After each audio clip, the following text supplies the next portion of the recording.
tal? Les doy la bienvenida a un programa más de En Defensa del Consumidor. Hoy hablaremos sobre la renovación del Poder Judicial por la vía electoral y cómo esto no acabará con el cabildeo y los juicios de amparo que realizan las grandes empresas para frenar políticas públicas en materia de salud, medio ambiente y minería. Las y los nuevos ministros de la Suprema Corte seguirán enfrentando intentos de cooptación. De esto han alertado organizaciones de la sociedad civil. Por eso, es importante que quienes resulten electos o electas trabajen a favor de las y los mexicanos. De eso hablaremos hoy con más detalle aquí en Defensa del Consumidor. Acompáñenos. Vamos primero con la nota neta de esta semana. El secretario de Desarrollo Económico y Trabajo de Puebla, Víctor Gabriel Chedraui, recordó que la prohibición de la comida chatarra en las escuelas de esa entidad han llevado a que alrededor de 250 microempresas y cooperativas tengan posibilidades de ofrecer productos saludables y frescos. En entrevista con El Economista, informó que hasta el momento 40 cooperativas rurales están vendiendo a las escuelas. También detalló que son alrededor de 80 productos los que están adquiriendo estas escuelas. De igual forma, puntualizó que 110 escuelas comenzaron a adquirir productos para sus tiendas manejadas mediante cooperativas escolares y se espera que otras sigan este ejemplo. Vamos con el tema central de este programa. En el contexto de la renovación del Poder Judicial, es importante recordar que cuando las industrias tabacaleras, mineras, refresqueras y de ultraprocesados, así como de plásticos, entre otras, no han logrado frenar políticas que afectan sus intereses, lo que han hecho es recurrir a los tribunales como último recurso. Su principal estrategia ha sido interponer amparos para invalidar leyes, programas o políticas en distintos juzgados, y es la Suprema Corte de Justicia de la Nación la que ha tenido la última palabra. Por ello, ante la renovación del Poder Judicial en México, personas defensoras de derechos humanos exigen que las y los ministros de la Suprema Corte electos, ahora mediante una votación abierta a la ciudadanía, se comprometan a garantizar y defender el derecho a la salud, al medio ambiente y en general todos los derechos humanos. Todo esto para evitar casos como los que se han registrado, donde conflictos de interés interfieren en las decisiones de ministros y ministras de la Suprema Corte en temas relacionados con la salud pública.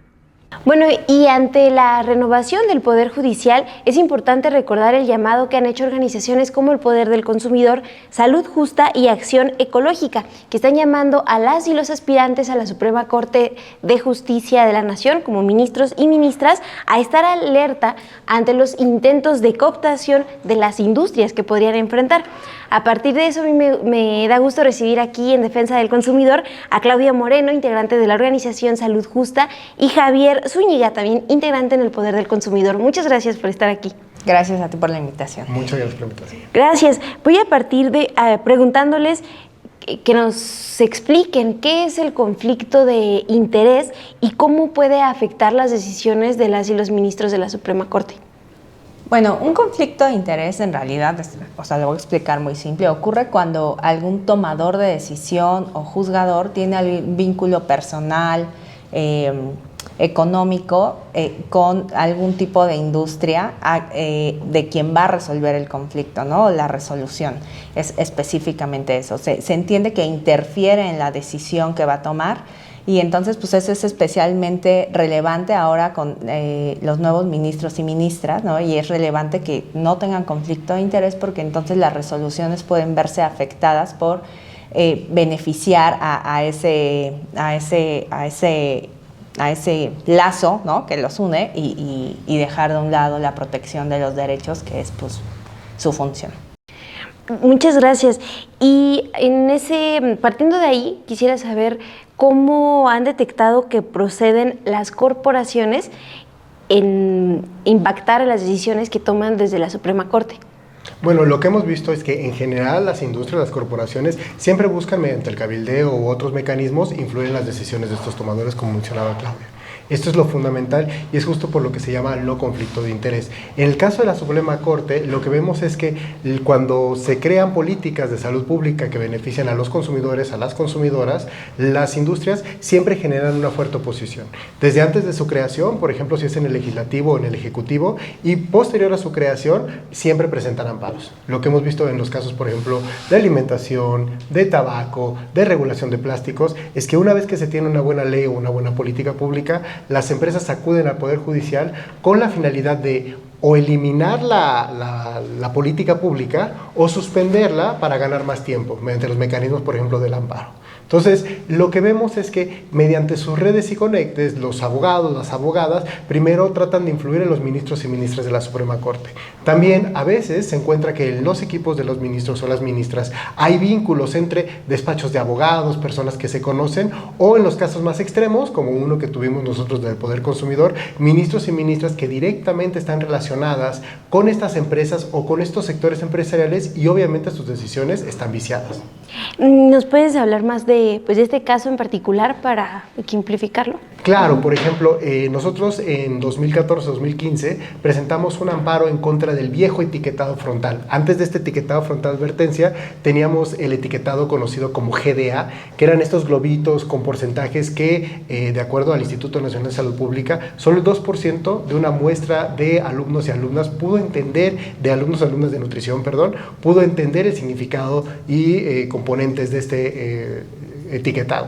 Entonces, a partir de eso, nosotros nos dimos cuenta que era un etiquetado que violentaba derechos humanos. No informaba a los consumidores, desinformaba sobre la salud y la alimentación y las decisiones que podíamos tomar. Presentamos un amparo, llega hasta la Suprema Corte y uno de los ministros, Eduardo Medina Mora, resuelve en contra del amparo. Años después, 1 o 2 años después de hacer una investigación, nos dimos cuenta que Eduardo Medina Mora tenía a su hermano en la Coparmex, que era director de la Coparmex, que era uno de los principales grupos que se oponía a esta regulación. Aparte que él anteriormente había sido abogado de una empresa, creo que era Herdes, y además había sido condecorado como embajador del azúcar en el Reino Unido. Entonces, todo este tipo de circunstancias, lo que nos permite presumir es que Eduardo Medina Mora tenía un impedimento para resolver sobre nuestro caso, porque había intereses o al menos posiciones que él ya definía y defendía desde antes y nunca las manifestó, ¿no? Gracias por ese ejemplo, porque entonces pone sobre la mesa que ahora que se está renovando el Poder Judicial, que se está llamando a votar por ministros y por ministras, el llamado entonces es a mirar cómo van a decidir, cómo van a tomar esas decisiones las personas que están en la Suprema Corte, que las tomen libres de estos conflictos de interés. Claro.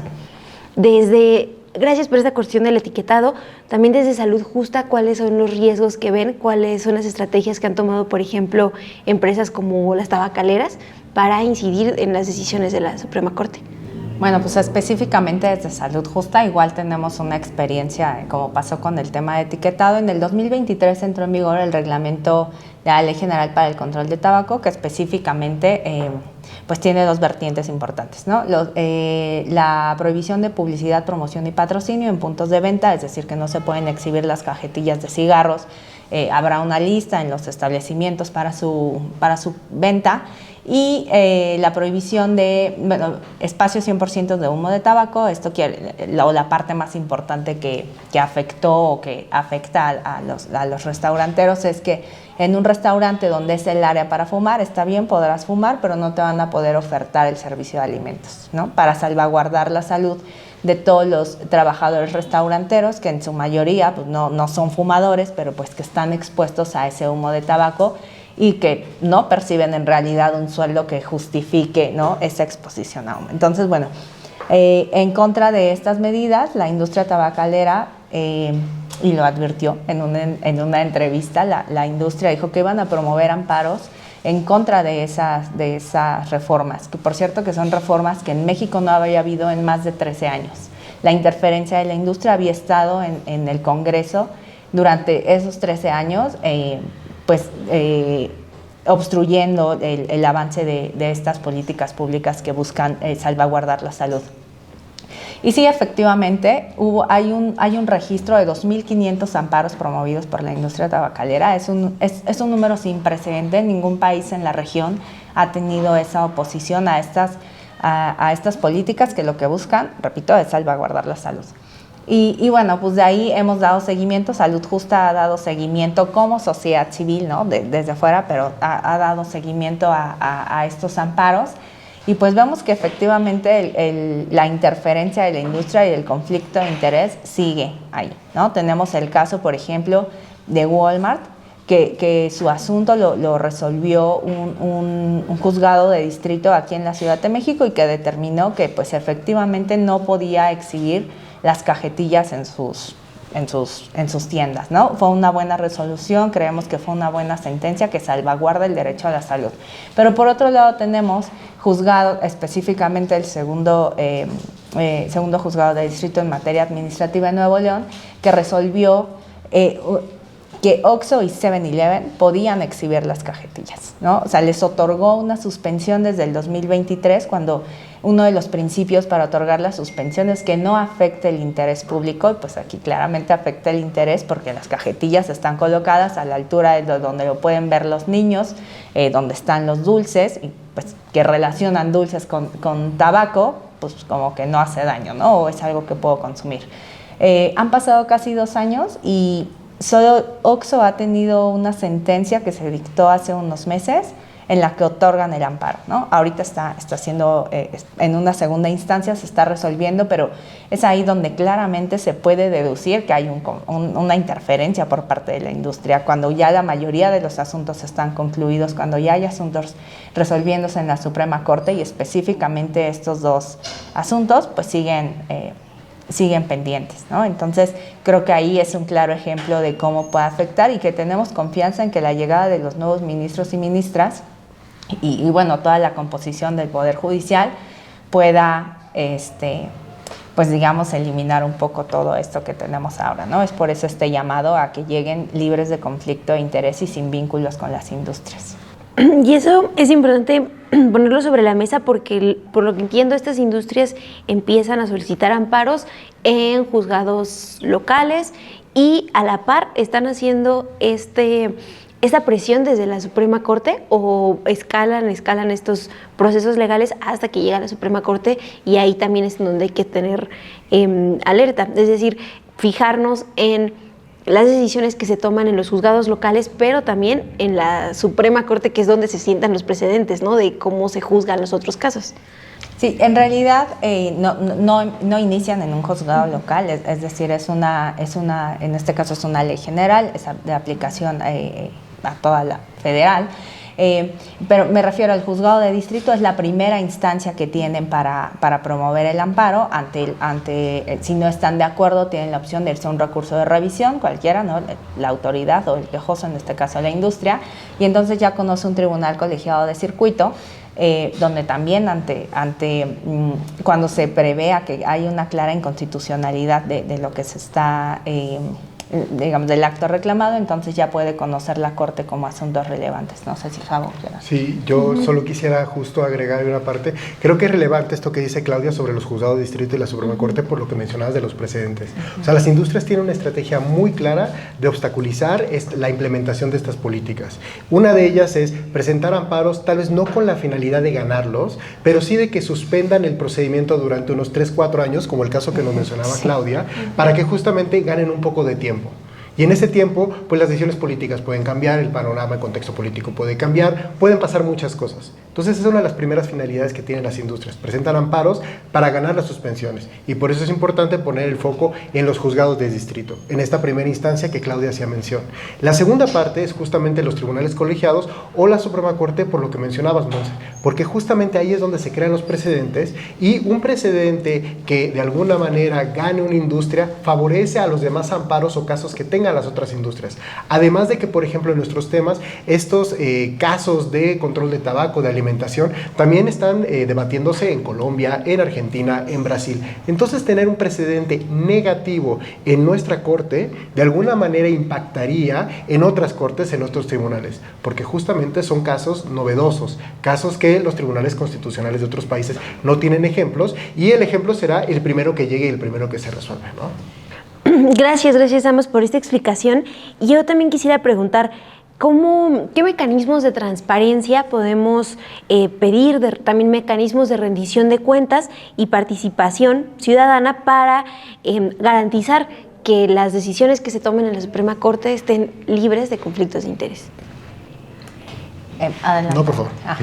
Bueno, no sé, desde Salud Justa propondríamos como el registro de conflicto de interés, porque si bien todos los funcionarios públicos tienen esta obligación de hacer su declaración patrimonial, esta 3 de 3, pero lo cierto es que no hay un registro tal cual sobre conflicto de interés, entonces creemos que debe existir, se debe afinar, ¿no? Se debe establecer pues especificidades estrictas para este registro y también hacer uso de las audiencias públicas, que si bien es algo que está ya considerado en la Corte, lo cierto es que yo particularmente nunca he sabido ni he participado en una audiencia pública sobre un caso relevante, ¿no? Entonces creo que esto también es importante, ejercer esa facultad que sí tiene la Suprema Corte, presionar para que se den estas audiencias públicas y de alguna manera como un observatorio ciudadano que nos permitiera conocer y evaluar esas sentencias que se emiten, sobre todo para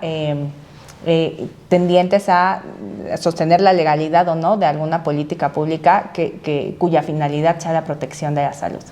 Eso básicamente lo es. Claro, yo complementaría también un poco lo que mencionaba al principio sobre los equipos de trabajo.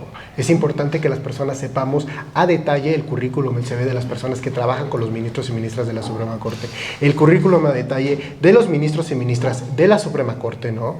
Los vínculos que han tenido, los colegios de abogados a los que pertenecen, todo ese tipo de panorama de alguna manera permea sobre las decisiones de los jueces, juezas, ministros, ministras. Por otra parte, también creo que las decisiones de los ministros, de las ministras, pero en general del Poder Judicial, se ven o se permean de imparcialidad cuando suceden dos situaciones. Primero, utilizan evidencia científica, porque muchas veces vemos resoluciones que van en contra de la propia ciencia. El caso que hablaba Claudia sobre publicidad creo que es emblemático, porque desde la salud pública, desde hace muchísimos años, se ha garantizado, se ha afirmado como la simple exposición de las cajetillas genera un efecto similar al de la publicidad, al del hombre Malboro, a todas estas cosas que se vieron. Y cuando un tribunal decide que eso no, de alguna manera, no forma parte de la salud pública, del derecho a la salud, no solo está yendo en contra de un criterio de derechos humanos, sino también de lo que dice la propia evidencia científica. Es tener una sentencia que contradice a la ciencia. Entonces creo que ese es un primer criterio que se debe considerar. Y el segundo es justamente la parte de las audiencias y el acceso a la sociedad civil. Muchas veces, en estos casos, las organizaciones de la sociedad civil, los académicos, las académicas, no son parte de los juicios. Entonces es importante que se nos permita a nosotros como terceros, como personas externas, no solo presentar documentos como los amicus curiae, que está a discrecionalidad de un juez si te lo acepta o no te lo acepta, sino también garantizarnos audiencias, garantizar audiencias a los expertos, a las expertas, a recibir evidencia científica que no se encuentra en un expediente, pero que es evidencia que permea nuestro mundo, porque a veces pareciera que estas decisiones del derecho se toman a lo aparte o en lo ajeno de lo que está sucediendo en el mundo fáctico, y no es así. Sus resoluciones van a impactar en la vida de las personas y eso lo tienen que tener muy claro. Gracias también por esa precisión. Y yo quisiera preguntarles si ha habido casos en donde la Suprema Corte pues deja de lado todas estas presiones de parte de las industrias y resuelven a favor pues de la salud de las personas y que se puedan tomar como precedentes, también considerando todo esto que ya nos exponen. Pues mira, justamente, y no ha sido aprobado, pero tenemos, por ejemplo, un caso en la Suprema Corte precisamente sobre espacios libres de humo, donde hay un muy buen proyecto de la ministra Lenia Batres, en el que sostiene que la política pública busca salvaguardar los derechos de niños, niñas y adolescentes, que específicamente se tiene que proteger a este grupo que ha sido invisibilizado y vulnerable por muchos años, que son los trabajadores restauranteros. Ella hace un muy buen análisis de por qué esto no afecta la libertad de comercio de los restaurantes, ¿no? Como dijeron, no, afecta mi libertad de comercio, yo invertí en mi terraza y ahora qué voy a hacer si no la pongo, ¿no? ¿Sabes? Entonces, es un muy buen proyecto y que desafortunadamente no fue posible que se votara por toda esta parte de la reforma, Pero, por ejemplo, ahí sí vemos que hay una protección, ¿no?, a eso. Cuando, por ejemplo, hay tribunales colegiados que dictaron sentencias diciendo, no, esa medida es muy, sí les afecta, sí afecta a la industria. Podemos tener medidas como que pues eduque a los niños desde la escuela, ¿no?, que haya campañas, que el cigarro hace daño, eso lo saben, y las campañas no han funcionado, porque la mayor, como lo mencionaba Javo, es una estrategia de la industria que saben que funciona, es marketing, es tenerlo al alcance de los niños, porque el fumador, el que ya fuma, no tiene problema si se exhiben o no se exhiben. Él llega y pide su cajetilla, ¿no? Pero ahí el problema es para todos los adolescentes y niños que recién van comenzando, que está todo esto al alcance. Ahora el nuevo producto, que son unas bolsas de nicotina, están al lado de los dulces, ¿no? O sea, me tocó ver que fui con mi hijo y dijo, mira estos chicles. No son chicles, son unas bolsas de nicotina, pero que están ahí al lado. Entonces, sí tenemos esta parte de ministros que están a favor de la salud, pero pues también tenemos otra parte que es oposición, y entonces, bueno, pues esto se resolverá una vez que lleguen los nuevos ministros a la Corte. Claro, yo resaltar el caso, por ejemplo, del etiquetado frontal, que justamente creo que es un ejemplo de lo que puede llegar a ser la Suprema Corte. Creo que es uno de los precedentes positivos que tenemos de este Poder Judicial, y que justamente quienes conformen la nueva Suprema Corte o el nuevo Poder Judicial también tendrán de alguna manera que retomar estas prácticas. Lo que vimos fue que cuando se implementó el etiquetado frontal de advertencia, estos sellos de advertencia que ahora todas las personas vemos en los empaquetados, pues las industrias también tuvieron una fuerte reacción y presentaron alrededor de 150 amparos que hemos monitoreado, que fuimos monitoreando durante 3 o 4 años. 3 de estos casos lograron llegar a la Suprema Corte, y después de un litigio de 2 años, la Corte resolvió en contra de las industrias. Sin embargo, en esos 2 años es importante resaltar que las organizaciones de la sociedad civil y la academia presentamos cartas y amicus curiae a ministros, a las ministras, solicitamos audiencias a los ministros y a las ministras, y esto de alguna manera creo que les permitió darse cuenta que era un tema que trascendía más allá de la quejosa, es decir, de la empresa que haya presentado el amparo, y que tenía una trascendencia no solo nacional, sino también internacional. Varias de estas cartas, por ejemplo, provenían de gente de Sudáfrica, de investigadores del Caribe, de Argentina, de organizaciones de Colombia. Hubo 2 cartas al menos de los relatores de derechos humanos a la salud, a la alimentación, del grupo de empresas y derechos humanos, y cartas, por ejemplo, de la agencia de UNICEF o de la Organización Mundial de la Salud. Esto lo que muestra, o lo que quería mostrar con los ministros, es que era un tema de relevancia internacional, que su decisión no solo iba a impactar a los consumidores y consumidoras mexicanas, sino que iba a ser un ejemplo o un no ejemplo de una decisión judicial para otros tribunales. Entonces, al final, la resolución fue bastante positiva. Tuvieron una resolución unánime para negar el amparo a las empresas, 11-0 en los 3 casos. Eso creo que fue un gran logro de la Corte, de todas las personas que presentaron amicus, que presentaron cartas, pero al mismo tiempo, algo que tratamos de enfatizar es que estas sentencias, de alguna manera, tienen que ser y pueden ser tomadas en cuenta en otros países donde se están discutiendo estos temas. Por ejemplo, en Colombia hay un nuevo etiquetado frontal de advertencia, y sabemos que las industrias también han generado oposición, o en Argentina se intentan tener cambios a un etiquetado que implementaron después de México. Entonces, estos tribunales constitucionales, estas supremas cortes en general, tienen una responsabilidad no solo con su población, sino en términos del criterio que van a generar, ¿no? Gracias por esa parte, por esa explicación.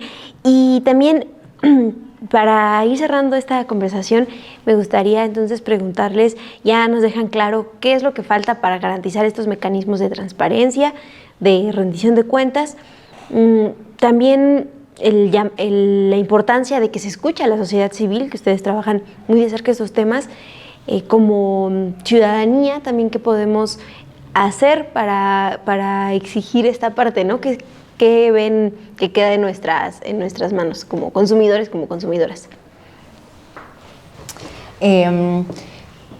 Creo que como ciudadanos, y es ahora lo que estamos haciendo un llamado, es este tema del observador ciudadano, porque Ante estos temas de la reforma a la Ley General para el Control del Tabaco, bueno, pues se supone que ya en los restaurantes debe pasar esto, ¿no? Que si quieres fumar, te vas a la área de fumar, pero no se va a ofertar este sistema. Si bien hay muchos restaurantes que siguen con suspensión o que incluso han ganado amparos para que sus áreas de fumar sigan funcionando con alimentos y tabaco, pero hay otros que no.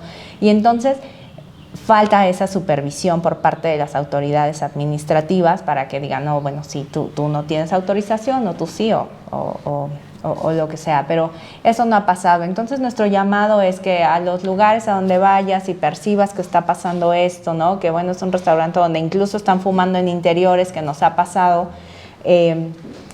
pues entonces presentes tu denuncia ciudadana ante COFEPRIS, ¿no? O sea, es una llamada o un correo, pero que eso pueda ayudar de alguna manera que la autoridad administrativa acuda a esos lugares, a esos establecimientos y establezca las sanciones que corresponden por su omisión. Yo creo que enfatizaría el hecho de que creo que es la primera vez que en el país estamos hablando de la justicia de esta manera, de los jueces, del actuar del Poder Judicial, y algo que tenemos como ciudadanos, creo que podemos y debemos de hacer, es justamente incluir este tipo de temas en esa discusión. Los jueces van a tener un impacto en nuestro medio ambiente, en la salud, en la alimentación al resolver estos casos. Entonces, entre más podamos enriquecer las discusiones que tenemos día a día, antes de la elección, después de la elección, eso es bien importante, ¿no? Hablar de cómo un juez va a impactar en el medio ambiente, qué tipo de alimentación, salud queremos y cómo intervienen las empresas para obstaculizarla, ¿no? Esos temas creo que son relevantes y el simple hecho de que como consumidores, consumidoras los debatamos y estemos pendientes de esas discusiones, creo que ya apoya y agradece mucho esta discusión, ¿no? Les agradezco mucho, Claudia Moreno, integrante de Salud Justa, Javier Zúñiga, también integrante del Poder del Consumidor, porque estamos pues en este contexto de renovar el Poder Judicial y es importante poner sobre la mesa que no nada más es la elección y ya, sino como ciudadanos estar al pendiente de quienes están ya al final en estos espacios de tomas de decisión tan importantes. Muchas gracias por esta entrevista. Muchas gracias a ti. Muchas gracias, Monse. Gracias. Ya escuchamos a Claudia Moreno y Javier Zúñiga, quienes lleguen a los cargos de ministros y ministras en la Suprema Corte y sus equipos de trabajo tienen que estar libres de conflicto de interés, que tengan independencia de los poderes políticos y económicos, porque al interponer estos intereses empresariales o políticos afectan la imparcialidad en sus juicios y decisiones. Cuéntenos qué opinan en los comentarios. Este programa es posible gracias a la coordinación desde el Poder del Consumidor de Denis Rojas y Karen Castillo. El guión lo elabora Guillermo Bermúdez. Yo los veo como cada lunes aquí en Estudio B en Defensa del Consumidor y los martes por Sin embargo al aire.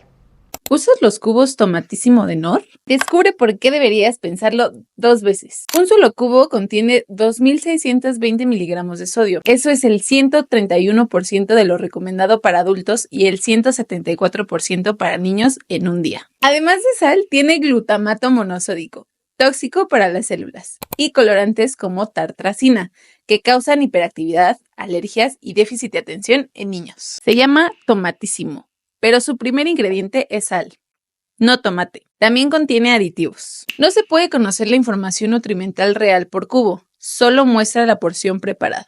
Mejor prepara tus propios cubos de tomate en casa, sin sodio excesivo y sin aditivos peligrosos. Busca la receta en la página del Poder del Consumidor. Sigue todo el contenido de En Defensa del Consumidor.